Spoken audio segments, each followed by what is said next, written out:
Hello everyone, welcome to EduTap and welcome to another session of Perspective 360 Degree where we do current affair based answer writing practice in a detailed and structured manner. And as a part of this session, basically we are going to talk about a very important topic that was there in the news, which is basically related to the microfinance institution or the microfinance sector.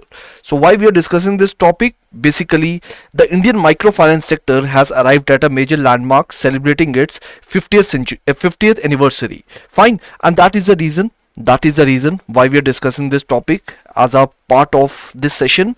And we know that this microfinance sector is an important area as a part of our finance endeavors. Fine, so I hope it is clear to you, the objective is clear to you. Now let us talk about the microfinance sector. Basically, if we talk about the journey of microfinance sector in India, it began with the establishment of seva. Fine, seva basically means self-employed women association. Fine, and what was the purpose of the formation of this seva organization, self-employed women association? Basically, it is considered as a pioneer in providing the financial services to the underserved and underbanked population of the society, especially women. And that was the significance of that. And later on, a lot of advancement keep on happening as a part of this microfinance sector. And as a part of this session, we are primarily going to focus upon that what is microfinance sector. We will also see the different kind of challenges associated with it and also the significance that is there with respect to microfinance sector. I hope the objective is clear to you. Now, when we talk about the microfinance sector, basically, the microfinance sector refers to the provision of, let me erase the ink for once. So, the microfinance sector refers to the provision of financial services. What type of financial services? Different type of financial services. For example, the loans, for example, the services, the insurance, all such sort of things to the people who don't have access to traditional banking services. That is the primary agenda or the primary job with respect to the microfinance sector or the microfinance institutions. And basically, these type of people who do not have traditional banking services because of multiple type of reasons, maybe because of the lack of collateral or because of lack of credit history, or it can be the lack of regular income also. These people need a certain type of platform where they can get availed different type of financial services with, I would say, lesser complexity as compared to traditional banks. So over here, microfinance institution or the microfinance sector comes into action, where it provides basically the microfinance services. For example, the micro loans, the micro insurance, and micro savings. So that is the idea. The primary target of this microfinance sector is basically people who come from the low income background. These are the primary targets to whom the financial services are provided. Fine, so I hope it is clear to you. Now let us move on and let us try to understand, I would say, the significance of the microfinance institution and what are the challenges that are faced by them. But before that, this is our expected question for today that discuss the significance of MFIs in India and highlight the major challenges faced by the microfinance sector in the country. So this is, I would say, a very straightforward question. We are going to discuss the answer of this question and you have to write the answer in the comment box within 48 hours. Fine, now let us move forward. And by the way, you must have heard about this, I would say, bank called Grameen Bank model of Bangladesh. So it was a very important model, Grameen Bank model, which was basically given by Mohammed Yunus. Fine, Professor Mohammed Yunus. This was the person who gave this Grameen Bank model, and this Grameen Bank model is also a type of microfinance institution only. Fine, and this Grameen Bank model is very important because basically it revolutionized the microfinance by providing collateral-free loans to the different parts of the individuals from the society and primarily women. And that is why this Grameen Bank model is also very important form of microfinance institution. Fine, now let us move forward and let us try to see the introduction based on the discussion that we have done. So microfinance institutions play a vital role in bridging the gap between formal financial services and low income households, especially in rural and underserved areas. By offering small ticket loans, savings, insurance, and other financial services, they contribute significantly to India's financial inclusion agenda. Fine. So very straightforward definition. You can add some data also.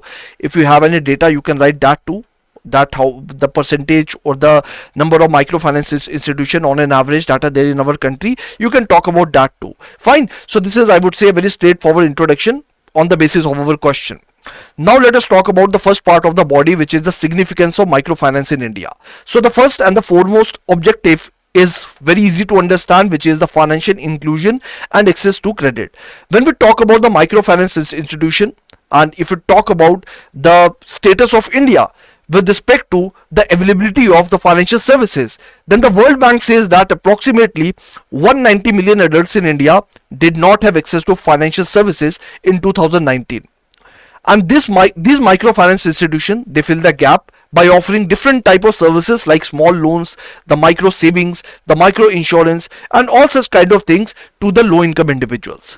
And a very popular example of the microfinance services, which basically played very important role in providing such kind of services to the underprivileged section of the society, is basically the SHG bank linkage model.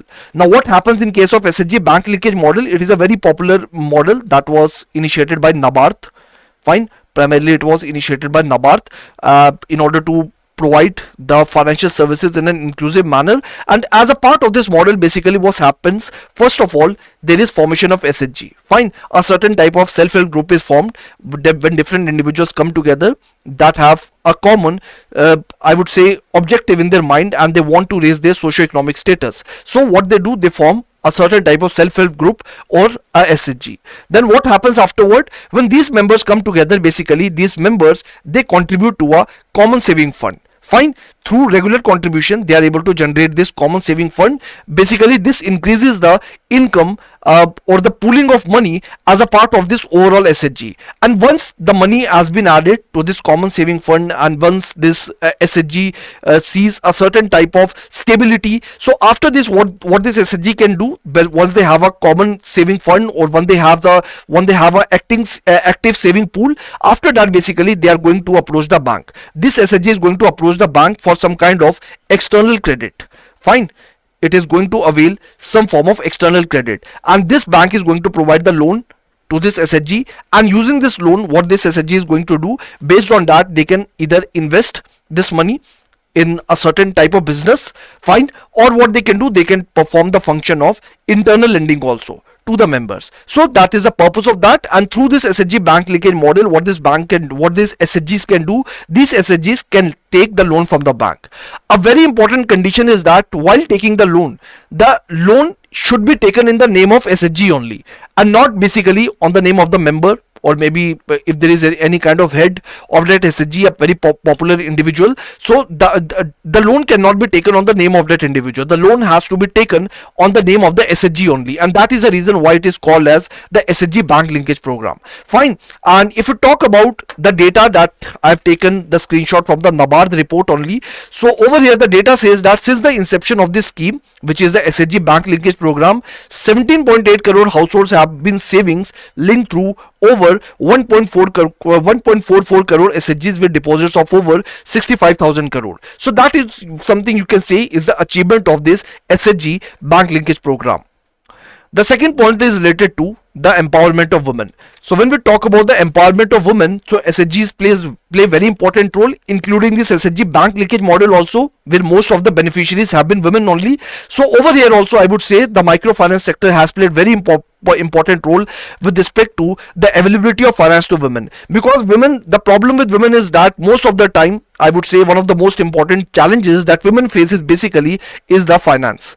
Let us say if there is a particular type of woman X, and this woman, she wants to become an entrepreneur, fine, and she comes from a rural background. So from where she is going to avail the money? She cannot ask that money from somewhere else, or also if she does not have a good educational background, so from where she is going to have access to that money? So over here also the microfinance sector, it comes into action, fine. So it leads to the empowerment of women also. And if you see the data, then the self-help groups led by women have significantly contributed to improving socio-economic conditions, with women heading 88% of SHGs that are linked to banks. Have you heard about Lijjat Papad? How many of you have heard about this Lijjat Papad. So Lijjat Papad is basically, it was formed as a self-help group. It was formed by women only, and what they started doing, they started selling papads. Fine. And these papads, when they started selling papads in Gujarat, so basically these papads were of good quality, and when they started expanding their business, they eventually became popular, and they started generating a lot of revenue. It was initially started by 8 to 10 women only, and at this point of time, I would say this SHG has around more than 30,000 members. So you can see over here that this SHG led by women has led to the huge empowerment of women, and I would say the members of this SHG primarily are women only. So you can see the extent up to which the microfinance sector has been able to provide the stability to the women and has led to their empowerment also. So Lijjat Papad can be a very good example of that. You can add it to your notes. Fine. Apart from that, there is another very popular program, which is Kudambashri program, fine, which is a community driven initiative, and it was launched by government of Kerala. Fine. So the Kerala state, it launched this initiative, and it is basically a community based women empowerment initiative. And basically the thing is that over here, what SHGs do, SHGs take the loan, and using this loan, what they can do, basically they can they also work for the skill development, and they can also go for capacity development. They can also go for investing it in some other type of business opportunities also. Fine. For example, in order to promote any kind of micro enterprise, all such sort of things can be done with that. This is something that is promoted as a part of this Kudambashri program, which is a community driven initiative. Fine. Fine, and it is supported by the government only, which is Kerala. The next point is regarding poverty alleviation and economic growth. So over here, we all know that because of the financial inclusion and the empowerment of women, basically these microfinance institutions, they also contribute to poverty alleviation, and this leads to rise in household income. It leads to job creation also, and it also promotes the overall economic growth. And if you see the data, according to Microfinance Institution Network, the microfinance sector in India reached over 70 million clients with a loan outstanding of 2.13 lakh crores in 2021. A large chunk of this loan was given to agriculture sector, small businesses and livestock. So you can see the extent up to which the loans have been provided as a part of this microfinance sector to this underserved segments of the society. The next is job creation also, and also the economic diversification. So microfinance has a multiplier effect on the economy. It not only helps individuals to start or expand their business, but also creates job opportunity for others. Just now I shared with you an example of Lijjat Papad. So I told you that it was started by 8 to 10 women only, and now it has more than 30,000 women. So what basically has happened, because of the promotion of this particular type of self-help group, which is Lijjat Papad, not only it has played role in expanding the business, but apart from that, the women who have got associated with this certain type of SHG, they also got the employment and were also able to raise their socio-economic status. Fine. So this is something, and another, I would say, benefit of the microfinance institution, which is basically the job creation and the economic diversification also. And you must have heard about the Mudra Yojana, over where the loan is provided to the small entrepreneurs. Fine. So that is also a kind of microfinance support only, and which has played very important role in the economic diversification as a part of our country. The next is improved access to healthcare and education. So a lot of time what happens basically, when the individual members as a part of the SHGs, when they go and they take loan, and after that what happens, a lot of time they use that loan for funding the education of the children, or maybe to avail some kind of medical benefits. Fine. To pay for the medical cost also. So basically this microfinance sector, it has also helped in improving the access to the healthcare as well as the education. So it has ripple effect on well-being of families, especially through better access to healthcare and education. And borrowers, they often use these funds for medical treatment and education fees, thereby improving their quality of life. Now apart from that, there are challenges also that are associated with the microfinance sector. So the first challenge is related to over-debtedness. So regarding over-debtedness, I would say the borrowers, they often take multiple loans from different microfinance institutions, and which basically exceed their repayment capacity. if you see the data, then 8 to 10% of the sector's total assets under management is linked to borrowers with more than 4 lenders. So you can see over here that how overdebtedness is a problem as far as the microfinance sector is concerned.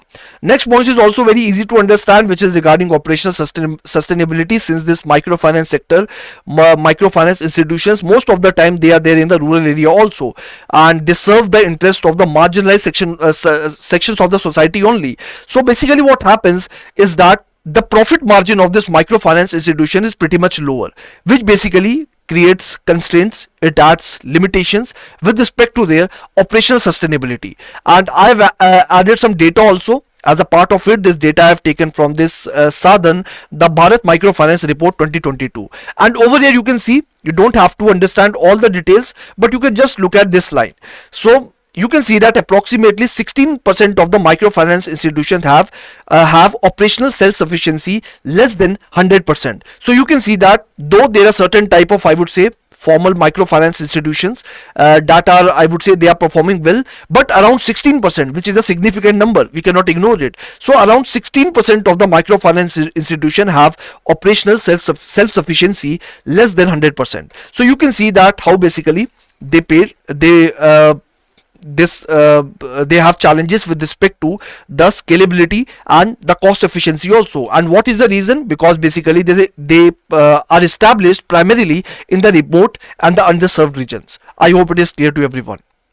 The next is lack of financial literacy also. So basically, even if when they take the loan, a lot of time when they do not have financial literacy, proper financial literacy, the money that they take through that loan, basically a lot of time that money get mismanaged. Fine, because when you take money, you have to use it in a very optimized manner, so that basically you can return that money with the interest also. But the thing is that since the financial literacy is not very much high with respect to the borrowers who primarily belong to the rural areas, and they take loan from this microfinance institution, so due to such type of issues, for example lack of awareness, so that basically tends to create problems for this microfinance institutions. So the point says that the low awareness among the rural borrowers, it leads to misuse of loans, over borrowing, and misunderstanding of terms. As per National Center for Financial Education Survey 2019, only 27% of Indians were found to be financially literate, with rural areas exhibiting even lower percentages. So you can see the issue that is associated with respect to the lack of financial literacy. The next is technological and digital inclusion barriers. Again, these points are very easy to understand. बहुत ज़्यादा explanation यहाँ चाहिए नहीं, बहुत straight forward point है. जो main चीज़ आपको पता होना चाहिए वो ये पता होना चाहिए कि माइक्रो फाइनेंस इंस्टीट्यूशन होता क्या है, इनका ऑब्जेक्टिव क्या है, what is the foundational aspect with respect to microfinance institution. Apart from that, the challenges, the significance, very straightforward information. So you can see the technological and digital barriers. So the data as per the Crisis Inclusive Report 2023, it says that only 30% of the rural women borrowers have access to digital payment methods, which is problematic. And the reason basically behind it is that I would say the poor connectivity, the lack of digital literacy, and all these things basically they hinder the smooth operations with respect to the benefits that are associated with this microfinance sector. Fine. So this is something I would say another important challenge. Now moving on to the solutions.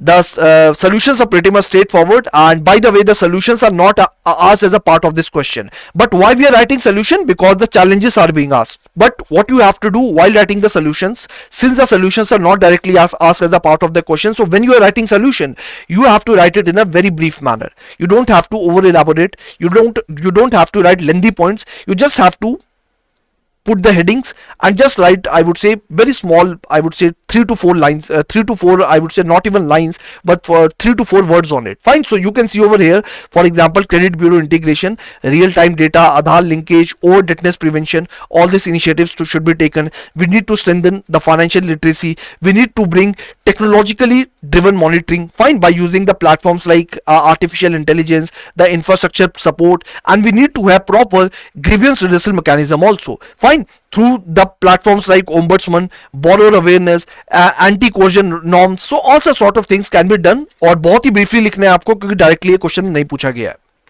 Now last we have the conclusion. So the MFIs, they are critical enablers of inclusive growth and grassroots entrepreneurship in India.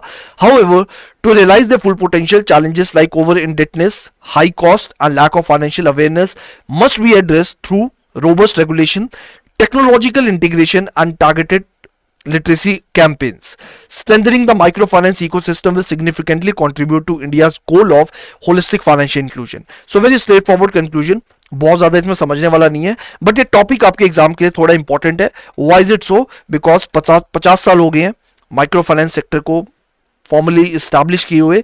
Apart from that, this chapter is something which is directly mentioned as a part of your syllabus. Under which topic?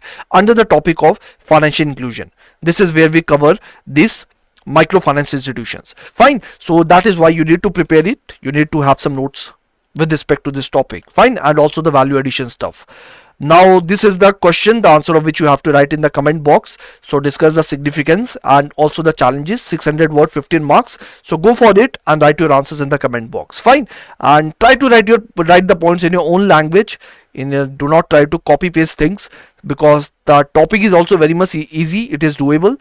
So do not hesitate to write things in your own language. Fine, because it is going to help you in long run. So that is it from my end, and these are the EduTab blogs where you can find informative articles with respect to different competitive exams, and you can check them out on our website. So that is it from my end. Let me see if there is something in the chat box.